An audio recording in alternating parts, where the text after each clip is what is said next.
안녕하세요. 마인드 디톡스의 묻지마 캔디입니다. 오늘의 방송 제목은 바람난 남편을 대하는 올바른 방법입니다. 구독, 좋아요 눌러주세요. 철석같이 믿었던 내 남편이 바람이 났습니다. 어떻게 대해야 할지 모르겠습니다.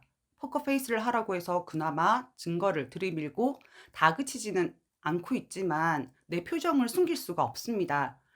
혼자 방에서 문을 잠그고 울어도 보고 마음을 진정시켜도 남편을 보면 가슴이 벌렁벌렁거리고 숨이 막혀 죽을 것 같습니다.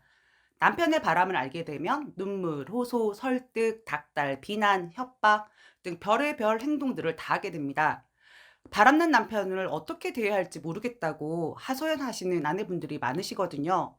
알다시피 저는 다 했습니다. 거기다가 더하기 폭행과 폭언. 그렇게까지 했으니까 잘 될 수가 없었겠죠. 지금 생각해도 웃음이 나는데요. 바보, 병신, 멍청이 짓은 제가 다 했습니다. 여러분들은 제가 한 행동과 반대로만 하시면 잘 될 것 같지 않나요? 그럼 바람난 남편을 어떻게 대해야 하는지 알려드리도록 하겠습니다. 첫 번째, 남편이 바람이 났다는 사실을 인정하세요. 당신은 어떻게 그럴 수 있어? 이런 말씀 하지 마시고 머리는 뜨겁게 가슴은 차가워지셔야 합니다. 바람난 사실은 시간이 흘러도 변하지가 않습니다. 바람이 난 사람에 대한 내 마음과 내 생각만 바뀔 뿐입니다. 남편이 바람 났다는 사실을 받아들이셔야 냉정하게 대처하실 수가 있습니다. 남편에 대한 마음, 기대 다 빼셔야 합니다. 얼음장처럼 차가워지셔야 합니다. 두 번째, 자기 연민에 빠지지 마세요. 자기 연민에 빠져서 아내분이 정신을 못 차리면 가정을 지킬 수가 없습니다. 왜냐고요? 남편이 바람이 나서 미쳐 있습니다. 그런데 그런 남편 때문에 아내까지 슬픔에 빠져서 허우적대고 계시면 안 됩니다. 아내는 정신줄을 단단히 챙기셔야 합니다. 마음을 굳게 먹고 누구에게나 일어날 수 있는 일이고 나는 이 일을 현명하게 처리하고 극복하겠다. 이런 마음을 가지셔야 합니다. 세 번째, 외도와 상간녀에 관한 이야기를 꺼내지 마세요. 남편 앞에서 외도와 상간녀에 대해 반복해서 언급을 하시거나 물어보지 마시기 바랍니다. 빼박 증거가 없을 때 증거 확보를 위해서 자백을 받는 것 정도는 괜찮습니다만 그 이후에 소송을 하겠다, 상간녀를 가만두지 않겠다, 둘이서 뭐 했냐, 사랑했냐, 그딴 거 묻지 마세요. 바람 핀 것들이 솔직하게 이야기를 해주지도 않을 뿐더러 그 이야기를 들으면 화를 내고 그래서 아내는 어떻게 저럴 수 있지 하면서 싸움밖에 안 납니다. 아무렇지도 않은 척 아내분은 조용히 증거만 확보하시면 됩니다. 알고 싶은 것들이 많아서 물어보는 거지만 내가 원하는 정보는 얻지도 못하고 결국에는 제대로 된 대답도 듣지 못해서 남편과 싸움만 하게 됩니다. 네 번째, 깊은 대화는 하지 마시고 일상적인 대화만 하세요. 영혼을 빼고 남편에 대한 어떤 기대도 믿음도 가지지 마시고 아이들 이야기와 집안 이야기만 아무렇지 않게 평소대로 나누세요. 바람핀 인간과 무슨 깊은 대화가 되겠습니까? 아무 일도 일어나지 않은 것처럼 하시는 겁니다. 포커페이스의 연장선이라고 생각하시면 됩니다. 다섯 번째, 가장의 자리, 아빠의 자리는 그대로 두세요. 마음 같아서 다 뺏고 싶죠. 야, 이 바람핀 새끼야, 네가 뭔데 네가 아빠냐? 네가 가장이냐? 이런 마음 드시겠지만 나갈 구멍은 만들어 둬야 됩니다. 우리 집안의 가장이고 중요한 사람이라는 부분과 천륜으로 연결된 아이들의 아빠라는 자리가 없어지지 않도록 되도록 아이들에게 아빠의 불륜 사실은 비밀로 하셔야 합니다. 알게 되었다면 어쩔 수는 없지만 되도록 알리시면 안 됩니다. 남편이 원래의 자리로 되돌아올 곳은 남겨두셔야 합니다. 그래야만 정신을 차리고 나서 그 자리를 없애지 않고 남겨둔 아내분에 대해서 고마워할 겁니다. 여섯 번째, 시댁이나 친척, 지인들에게 알리지 마세요. 이혼할 거면 알리셔도 됩니다. 이혼하지 않고 살 거면 절대로 알리지 마세요. 시댁은 알려봤자 아들 편일 테고 친정은 알리고 나서 이혼 안 하고 살면 아내분 스스로 자신이 비참해진 느낌이 들 건데요.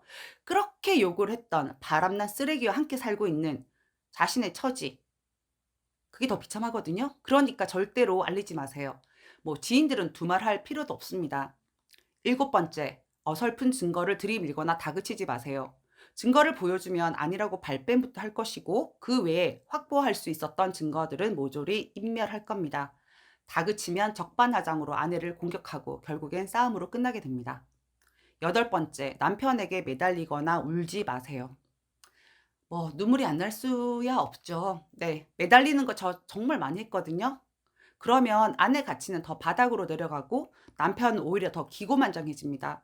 울고 싶으면요, 자동차 안에서 울거나 노래방에 가서 노래 틀어 놓고 우세요. 남편이 집 안에 있는데 방 안에서 방문 잠그고 울지 마세요. 그게 한쪽 우리들 마음에서는 '울고 있는 나를 좀 봐줘, 봐줘.'라는 '나 너무 아파.'라고 하는 애원하는 거거든요. 남편이 바람 났다고 우리가 그렇게 비참해질 필요가 있습니까? 죄는 그들이 진 것입니다. 죄진 인간들에게 매달리지 맙시다. 아홉 번째, 남편에게 연락을 자주 하지 마세요.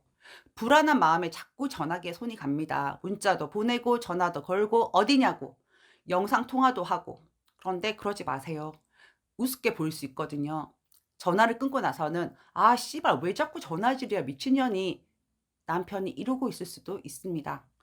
열 번째, 걱정부터 하지 마세요. 상간녀 소송은 시작도 안 했는데 상담 시작하면서부터 구성권 소송에 대해서 걱정하시는 분들이 계시거든요. 제발 좀 미리 걱정하지 마세요. 불안감이 높은 아내분들 걱정, 그놈의 걱정. 아니 미리 걱정해서 해결되는 거 있습니까? 다 잘 될 거야 라고 생각하시고 직진. 그러다가도 예상과 다른 상황이 생기면 그 상황, 그 시점에서 최선의 방법을 생각하시고 실행하시면 됩니다. 11번째, 나에게 집중하고 내 가치를 높이세요. 외도 초기에는 이게 어렵습니다. 정신이 없기 때문이죠. 어느 정도 소송도 진행하고 남편이 제자리로 되돌아온 것 같으면 나에게 집중하고 내 가치를 높이셔야 됩니다. 공부도 하고 책도 읽고 스펙도 쌓고 내가 좋아하는 것들, 내가 못했던 것들을 하면서 이 시점에는 남편을 대할 때 빙그레 쌍년이 되면 됩니다. 네. 이렇게 아내에게 집중하고 있을 때 남편이 아내에게 관심을 가지고 바라보고 궁금해하거든요. 이상 남편 바람을 대하는 올바른 방법 11가지를 알아보았습니다. 아내분들 뭐 말해서 뭐 하겠습니까? 저 다 알거든요. 여러분들 다 아시죠? 정말 힘드시고 고통스럽겠지만 외도 상황을 정리하기 위해서는 아내분들 마음 관리부터 잘 하셔야 됩니다. 여러분들 화이팅 하십시오. 힘들더라도 다 지나갑니다. 네. 오늘 방송은 여기까지 하도록 하겠습니다. 음, 잊지 마시고 한 번 더 강조하겠습니다. 외도 상황을 잡기 전에 내 마음을 잡는 것이 중요하다. 네, 네이버 카페에서 묻지마 캔디 마인드 디톡스로 검색을 해주세요. 상담을 통해서 여러분들의 문제 해결에 실질적인 솔루션을 제공해 드리겠습니다. Have a sweet mind detox. 다음 방송일에 우리 또 만나요. 안녕.